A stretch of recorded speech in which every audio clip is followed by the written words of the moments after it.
Let's look at a Venn diagram and look at the kinds of things that you can figure out from it. Sometimes a picture is worth 1,000 words. In this particular example, we've got a Venn diagram here with 3 different sets. So the U represents the universe, not the whole universe. But in the case of a Venn diagram, the universe is going to consist of the total possible elements that we're talking about. Sets, the names of sets, are always given in terms of capital letters. Just helps you recognize that, oh, this is the name of a set. And notice that the U is also a capital letter. And then we have A. So everything in this circle is part of set A. Here's set B. Here's set C. Now, in the notation, the set A would be represented by every element in set A, and we don't actually know what these elements are. We only know how many elements there are. That's what the numbers represent.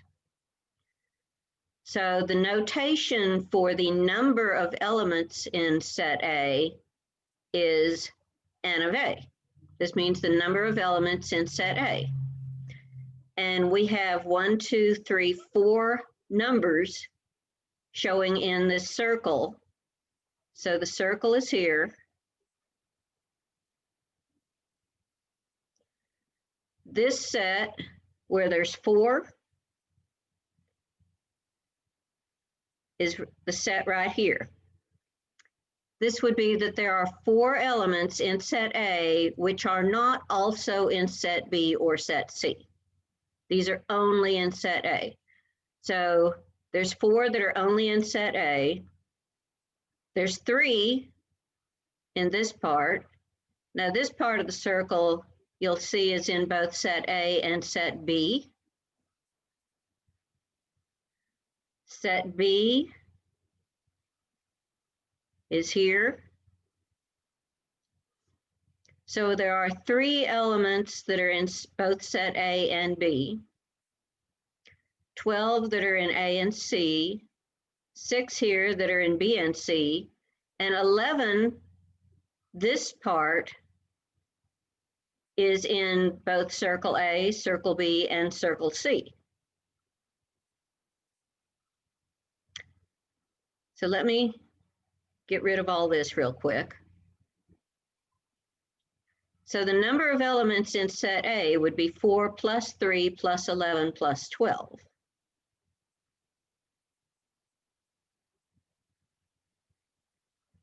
And that would be 23, 4, 5, 6, 7, 8, 9, 30.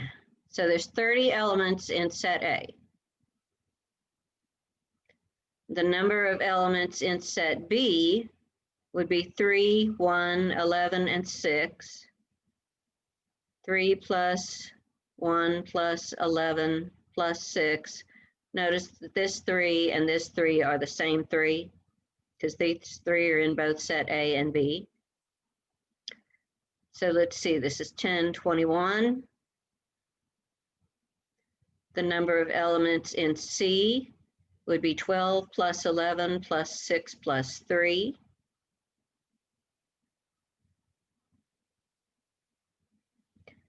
So that's 23, and 9 would be 32. And then there's actually 5 over here that are in the universal set, but not in any of these 3 possible sets. Now, the number in the universe is not going to be 30 plus 21 plus 32 plus the other 5, because a lot of these got counted twice. Now, the intersection of, say, A and B we don't know what the elements are, but we can figure out how many are in the intersection of A and B. The intersection means it has to be in both sets. Intersection of A and B is this part right here.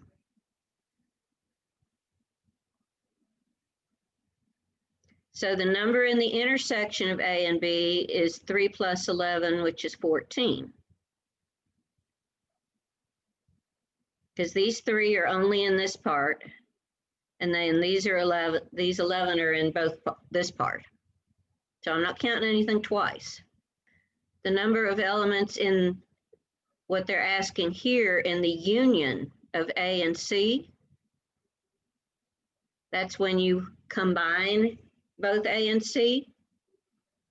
This is A or C or both.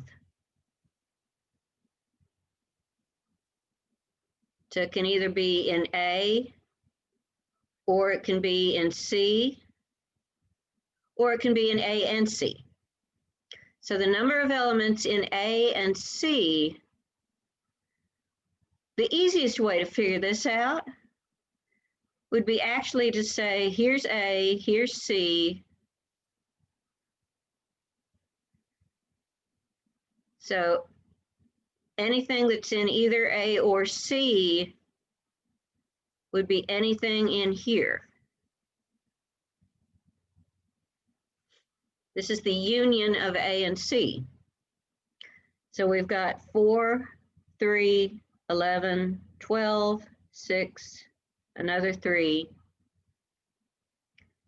4 plus 3 plus 12 plus 11 plus 3 plus 6 is going to be 7, 8, 9, 10, 20, 33, 39. There are 39 elements that are in either A or C or both of them. But I think the point they're really trying to make here is to use the formula for A union C, the number of elements in A union C,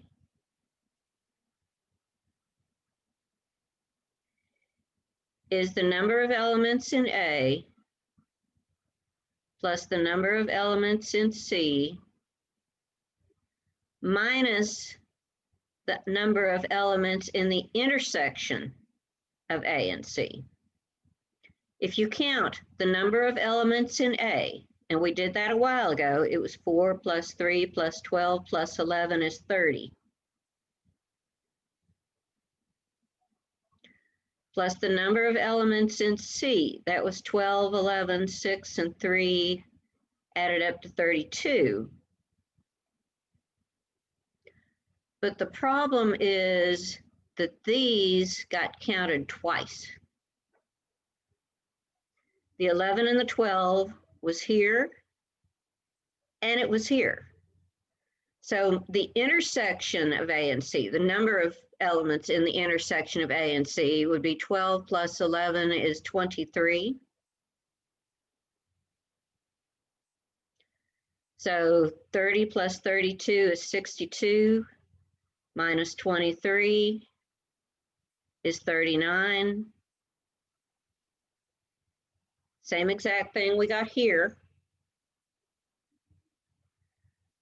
Now, in a case like this where you're looking at the Venn diagram, if you want to know the number in the intersection or the union, just count all the spaces that are in that intersection or in that union. Or if you want the number in the complement, count the number that are not in that. So the number in the complement of B means the number that are not in B, but are in the universe. So if we take all this out, it would be 5 plus 4 plus 12 plus 3.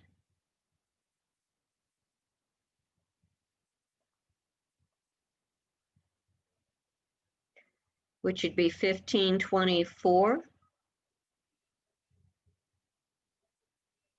Or the other way to do that would be to get the number in the universe minus the number in B would give us the same thing.